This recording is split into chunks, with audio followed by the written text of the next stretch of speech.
Do you ever feel a deep sense of loneliness even when you're surrounded by people and shouldn't feel lonely at all? Or what if that's a sign of your spiritual awakening, your soul yearning for something more?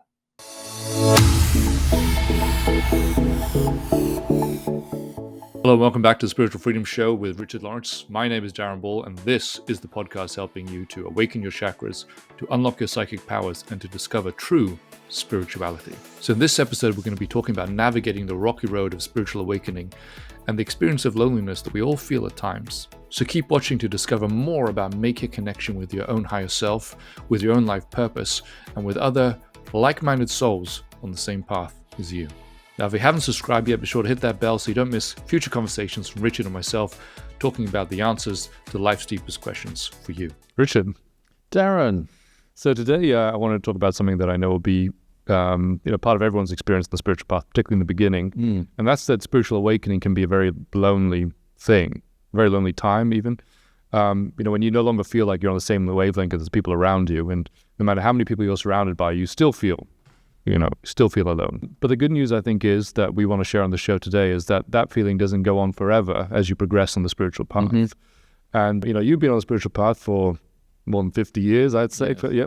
So in the show, I wanted to chat about your experience, going through the stage, but also what loneliness is really about and what the antidote is, in the ways that, that you've seen and experienced yourself and, what we can find in the teachings, particularly of the Nine Freedoms. Well, as I sit here right now, I think we're extremely lucky in the Aetherius Society in that we have a wonderful group of people worldwide. It's not a massive group, but it's a wonderful group of people worldwide who share the same goals, the same solutions to the world problems given to us by the teachings that Dr. King brought from other worlds and himself, and are all united in that. So we aren't actually alone in that regard in what we're doing. I think it'd be very difficult if we were. But I will say this, that when I was a teenager, I was on the pursuit for truth, as I've mentioned before, from the age of 14. I'm not alone in that. Yeah. I was,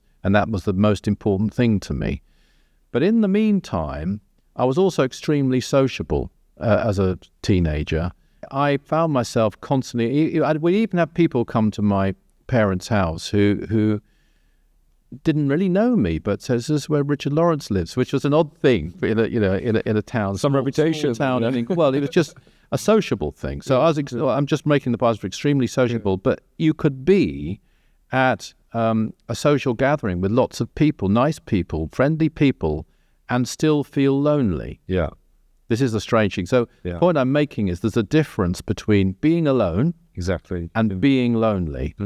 And I have learned you can be completely alone and absolutely free of loneliness.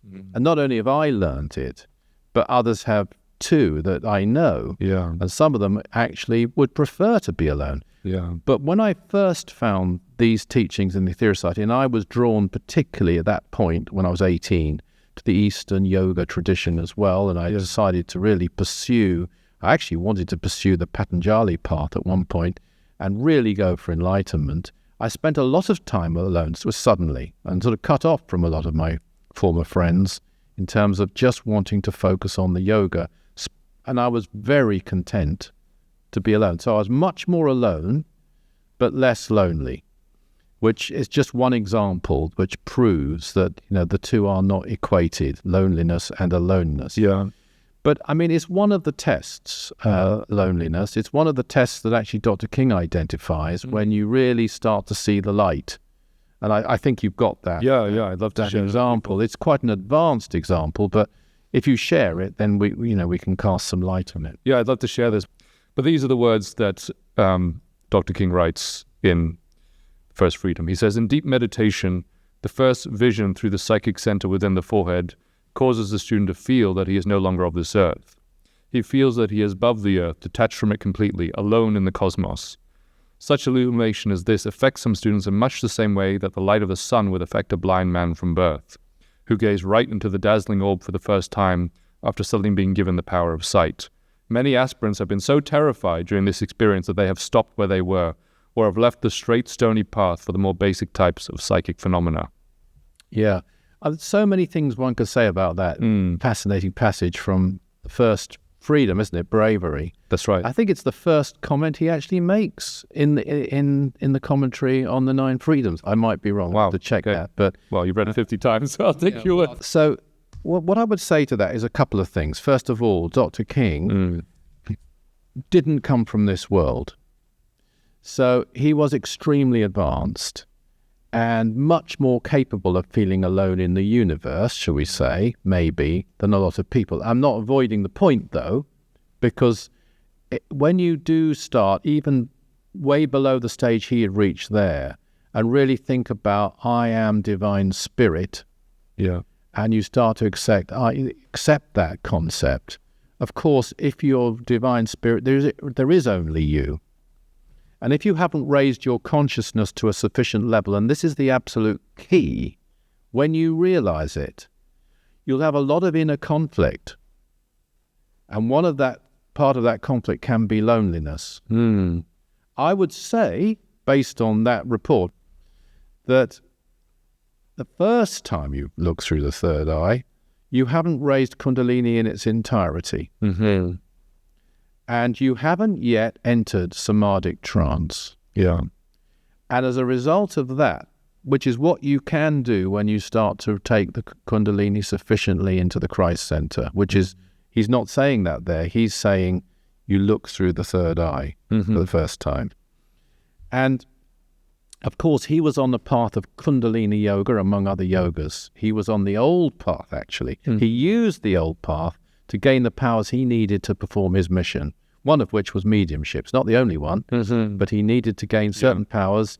He came from another world. He did it. Now, if you even think about the fact that I am divine, I am all that there is in the universe, which is a true fact. It's one way of looking at it. I am everything. It's the I am within man, as the Master Jesus refers to in the 12th blessing. The only way you can really feel oneness, I've discovered, is through the I am. And I, even in my small way, experienced a state where even to say, I am one with the universe, or I am one with the galaxy, or I am one with some higher life, even that is a limited thought, because if you're one, there's still division, there's still separation. I actually woke up in the night last month, and this thought, about 3 a.m, and I was lying there, and this is the thought that I had. The root cause of loneliness is separation from your higher self. That was it. I just thought that. The root cause of loneliness is separation from your higher self. And then I thought, gosh, I must be getting somewhere. And then I went to sleep again. And that was that. But I think this experience that Dr. King gave actually in that text proves it, because it's when he then raised the Kundalini further and higher that completely went. Yeah, actually, I'll share that, because I think it is such a good endorsement of what you're saying there. This is in Cosmic Consciousness, it is commentary on that freedom. And he's talking about then raising it high, as you described, to the Brahma Chakra. He says, his loneliness subsided as a calm will stop the turbulence of the waves at sea, and peace began, but not static peace, for in this was all movement. He began to stretch outwards as though he had immense arms which were embracing all things. His consciousness reached outwards, holding, and gradually came the realization of oneness. No longer was he a light in the wilderness as he had been before, but now he was an essential part, an intimate part, an interrelated part of all things. Exactly. And you see, when you're, first of all, we can get into quite an elaborate diatribe here, which I'll try to avoid, but there are various key moments. One is below the level he's talking there, when you start to raise your consciousness to the heart chakra more, and away from the lower 3 centers. I actually don't believe all the 7 major centers are equal in their size or their importance. They're all vital. They're all vital. But some are more key, as you might put it, to your growth than others. And entering the heart chakra is an absolutely critical moment. And you can have fears there too. I've experienced it myself. some years ago, because one thing that can start to happen when you activate the heart center, and you might not be a person, you know, you're not doing Kundalini yoga. I wouldn't even recommend you to do Kundalini yoga. Actually, as it really is, there's lots of fake Kundalini yoga or misnamed Kundalini yoga, which actually might be, the misnamed Kundalini yoga might be all right, depends what they teach. But if you really did it, which is forcing Kundalini, I wouldn't recommend that at all. But a gradual rise, which will happen to a good person on the path of service, which activates the heart center, then you experience this great peace. And I had this for the first time, all-enveloping peace some years ago, which, sounds really odd, worried me. So I was in a state of peace, while at the same time being worried. What I was worried about, and this goes to show, I think illustrates this quite well, I think, is if you haven't raised your lower consciousness in its entirety, if it's still active in the lower chakras, you'll have resistant thoughts. I see, yeah. See, because loneliness, the idea of being lonely and so on, is a delusion. It's a delusion. It's an understandable one. It's a part of your lower consciousness reacting against what's about to happen. I see. That makes sense of his observation of the first time. And then when you raise it further, then it's transmuted. Yes, yeah. And then it no longer exists because it's not real anyway. Because and so with this particular case I'm talking about, where I felt this peace, it was lasting for hours. I went to bed, it was still going. You'd think that's fantastic. I mean, gosh, that's what you want, isn't it? But in the midst of this, I'm also thinking, oh gosh, I'm worried this will never end. I won't be able to function again. All those kinds of thoughts, and those start to go. When I first, was in a much smaller way than Dr. King, and not in its entirety, raising Kundalini up to the Christ center, which then when you do that, you enter a trance. If you're going into samadhi, is a trance state. Yeah. A part of me was trying to resist it in a different way, which was, oh my gosh, I might lose control. I might never have function of my mind again. A massive series of thoughts trying to resist this step up. Yes, yeah. Comes, and of course, one of them could be loneliness. Could be another kind of a fear. Could be a fear of insanity. Could be a fear of all kinds of things. Oh, that sounds a bit wacky. People will have experienced this. But the other thing I think is very important to stress to people who watch our show or listen to our show, this is a description by a very advanced person, a person who was already above the state of cosmic consciousness before they ever came to Earth, gaining their powers and describing how it worked for them. But they were Dr. King was using the old yogas to do it. He wasn't at that time, he was praying, he was healing, but he wasn't doing what he later started to do. He had to gain his powers first. He had a particular mission to perform, just as Jesus did. He had to gain his powers. He had to go to Tibet, for one thing, as I've said before, and practice Tummo. Dr. King revealed Tummo being very close to Kundalini yoga. I think when you reach a very advanced stage, you could get a long way without knowing about Kundalini. And we have many examples of people who've had Kundalini experiences. Hildegard of Bingen, we've mentioned before, Blaise Pascal, Wordsworth, people who've had clear-cut Kundalini experiences and yet had no reference to Kundalini. And you can have people doing other forms of yoga and having those experiences without knowing. But when you get to the highest stages, I think, certainly in the life before ascension at the very least, you will need a system like some form of Kundalini visualization. We have those in the Realize Your Inner Potential, by the way, in that book. That was the one thing Dr. King hesitated over. He didn't hesitate over the mantras, because I wrote that book with him. I was privileged to do it, and I presented every single practice that's in that book. And I presented 2 mantras, and Brian Knight was there as well with us, and he added 3 more mantras to that book. That was his decision. But when it came to the Kundalini visualizations that are in there, he hesitated. He wasn't sure. He said, you must give people a health warning. I see. And he didn't sign off on that one thing for 24 hours, which is a long time for him, actually, because he knows. Yeah. And then we had a little conversation about it, and he said, all right, go with it. And he decided to go with that particular practice. But those practices, if you follow the guidelines given, are completely safe. You will need those. But the point I want to make is, we're on a path of karma yoga, most of us. And we should be. We're on a path of service. Yeah. So this experience of seeing the light may not be through a vision of the third eye.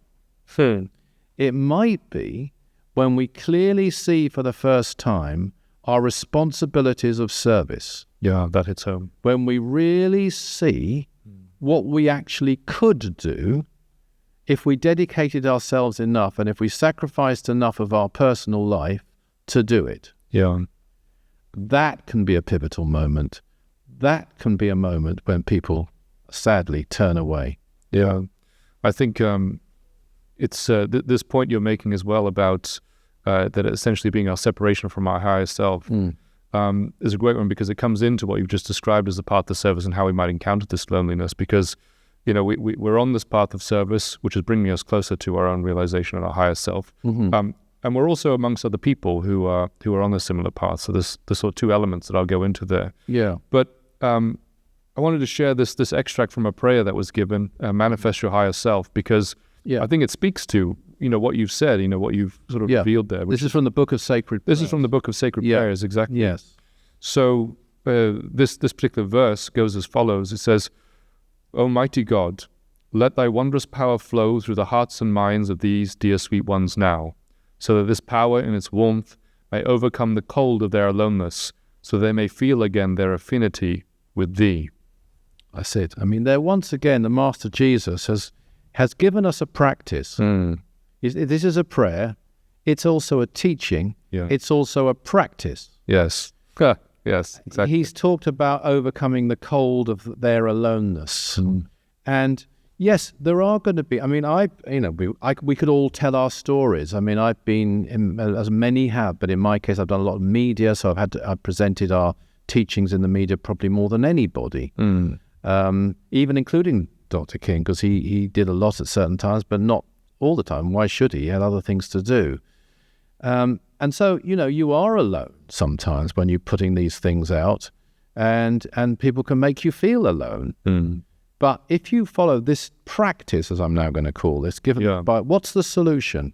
And the solution's given here. Let the power, that's the power of God, that is the prana, the love energy, if you like, let it flow through your mind and hearts. So your mind, you could say, at its best anyway, is the higher chakras. If you took it that far, if it flows through that, your heart, allowing love energy, activating the heart chakra, so that this power and its warmth may overcome the cold of their aloneness, so then they may feel again their affinity with thee, again, the connection with your divinity. And of course, what you will feel if you do that is peace.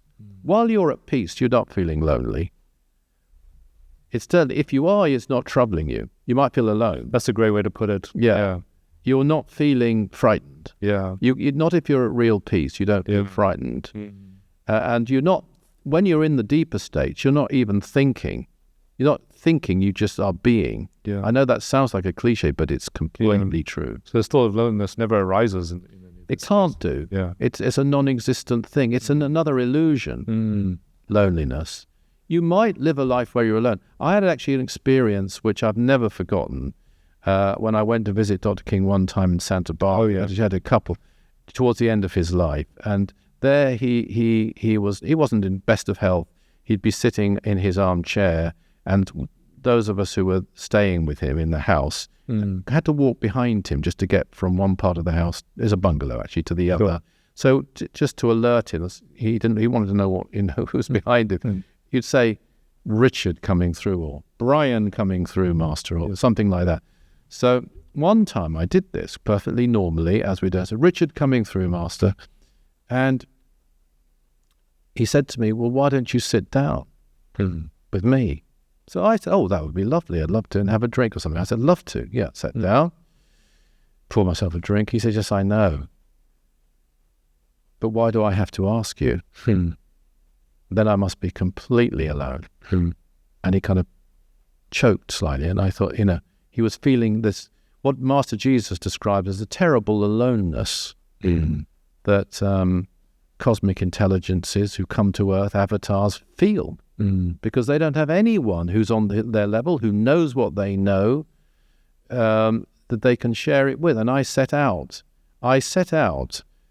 above all else, to become, his friend as best I could, despite the massive evolutionary gulf. And he complimented me by telling me I was one of his greatest friends on Earth. I've never forgotten that. But what I would try to do, and didn't always work, was to make him think I kind of knew something, because then he didn't feel so alone. And I remember one occasion, when I was in the same house actually, he had a contact from some very elevated intelligences who we call Lords of the Flame. They are tasked with helping the wonderful Mother Earth herself. They are the greatest beings connected to this planet. And he actually received a communication from them about one of the missions, his missions, Operation Sunbeam, as a transmission, a mental transmission. And after this, he sat down in his armchair, and uninvited, I just came and sat down with him.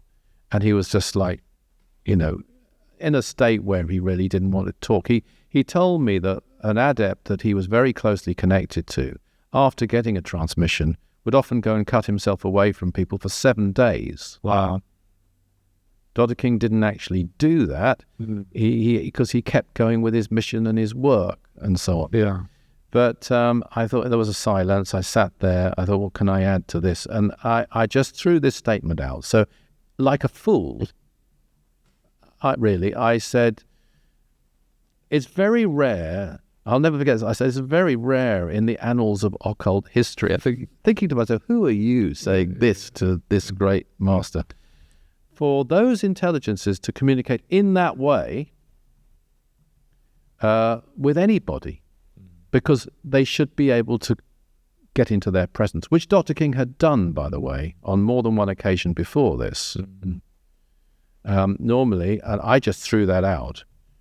And he looked at me for a moment, as if I really knew something that, and he said, that's true. But what pleased me about that was that for that little moment, at least, he felt not so alone. Yeah. Having said that, I don't want anyone to get the wrong impression. He didn't go around in that way, sort of talking about being lonely and things like that. He got on with life. He had a great sense of humor. These are rare moments where you could see behind the screen and you could see how difficult it is. And it is difficult, even at our level. Sometimes you'll be with someone, something, you've experienced something, and they will want to discuss it with you, maybe even in a hostile way, based on their lack of knowledge. They don't know. They haven't had that experience.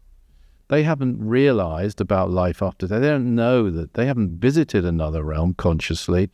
But they will talk to you in that way and sometimes try and disprove you or what. I've had loads of that because I've been in the front line a lot with the media and so forth. And, it's you have to learn to develop things like tolerance and patience as well. But also, you do feel these moments of aloneness sometimes. But as I said right at the beginning, in the Etheric Society, we're very lucky because there's a really strong, wonderful group of men and women around the world who all share the same beliefs, same ideals, and most important of all, the same experiences. Yeah, I'd like to finish with that point, actually, because one thing that I think your story about, the Master and yourself illustrates is just how much it means to be understood. And to know that there's someone who knows what you're going through to some extent, and therefore the value of being amongst people who are on a similar path to you, very valuable, who share a common mission, who are devoted in the same way, who have given up many of the same things in their own personal life because of how much they care about the truth and this spiritual work. And maybe we could just finish by just contrasting, to find yourself amongst the company of other people who you share a soul connection with, this spiritual mission with, versus some of the other connections that we may have in our life. Yeah, well, the soul connections are the deepest and the most long-lasting through the lives. Most people look at bloodlines, and familial connections, and those are real. Yeah. They don't necessarily last through the lives. It will all depend. They aren't necessarily even the people you know best through the lives, but people who have a soul affinity with you. Obviously, they may not be your soul mate, but they are a person of your, whatever sex you are, they are, who have the same soul drive and connection, and that's something that can recur because it's a positive, as it were, bridge, if that's the word, of evolution. You're building together, and you'll come back in some future life. You'll find yourself with them. You may not know that. You may just strangely seem to know them. But there is. Can I also bring up some wonderful advice that that the Master Aetherius gave us? Yeah. But before I do that, actually, I'll say there are other connections that people forge, which are connections and friendships and so on, based on interests, common interests. Play golf, watch football, play bingo, whatever it is, bridge. And these things, there's nothing wrong in them at all. You have common interests, you get on, and that's what people do. But when you are forging a link based on spiritual action, these are the strongest links you can ever create between people. Yeah. And they go to the highest level. Therefore, they're the most long-lasting. Yeah. But here's a statement. This is a very encouraging statement that the Master Aetherius made specifically to the future of the Aetherius Society. And he made it in 1967. But you can take a broader lesson from it than Sure. the Yeah. Aetherius Society. Agree. Yeah. But he said this: you'll be more on your own. He was talking about the future of the society. You'll be more on your own than you've ever been, but you will not be lonely if you try to the best of your ability to live the teachings that we have given through this, our chosen group. I assure you, you may be at times just a few alone, but you will never be lonely. Coming back to our central point. And again, the proviso is in there, can't miss it. If you try to the best of your ability to live the teachings we've been given. Or it should be you've been given, I think. Oh no, we have given, sorry. If you try to the best of your ability to live the teachings that we have given, that's the Cosmic Masters have given through the Aetherius Society. We have to do that. And if we do that, we may be alone at times. We have members who are completely alone in the country they're in. And they join in online, they join in with our activities. And at those moments, they're not alone at all. They are not alone at all. They may not be a member. They may be somebody who just does the 12 blessings. They're not alone. Yeah. They're aligning with, especially if they do it at the same times as others, with the whole group soul, the group soul of this particular spiritual organization. And that group soul is also connected to the group soul of the spiritual hierarchy of Earth, the Ascended Masters. And that group soul is connected to the cosmic hierarchy of this solar system. Yeah, it's a beautiful way to bring it to an end, I think, because it goes right back to where we start in the beginning, where people may feel lonely and they may feel like their friends, they're drifting away. That can happen. Yeah, as they're progressing. But what I'm trying to say is, it's a transition period. It is. Until you find your soul family, call it that. Yes. Your mission in life, your purpose. Yeah. And in that, especially if you're following teachings, as you say, not only do you make a deep connection with your own higher self, which is the end of loneliness you describe, but you're forging these bonds or rekindling these bonds which are ages old. Yeah. And in that you find, the true spiritual friendship and connections that will enrich your life in a profound way. Absolutely. And you always have the greatest connection of all, the connection with your own higher self. Beautifully put. Thank you, Richard. There's so much we can take away from the show, both from the teachings of Dr. King and the Cosmic Masters, as well as Richard's own experiences, which really bring it to life. Now, one of the most inspiring, I think, reassuring points that we heard in that conversation, at least for me, is that perhaps one of the biggest reasons that we feel this sense of loneliness is because of this separation from our own higher self, and that when we begin to reconcile the separation, we begin to transmute that feeling. The test will always come in life, and there will always be points at which you feel lonely regardless, because you'll be understood by so few people. Even Dr. King felt lonely at times, and he was a master, someone who had experienced the oneness with all things in creation. But we can at least overcome a part of that loneliness by cultivating this deeper connection with our own higher self. Yes, by going within and working towards God realization in that way, but also, and most importantly today, by working together with other like-minded souls in spiritual service to others, people with whom we share this common spiritual purpose of service. Now, if you enjoyed that episode about overcoming loneliness, then be sure to check out this episode over here about finding your people, or this episode over here about living in the world but not being of it. Thanks for tuning into the show, and see you next time.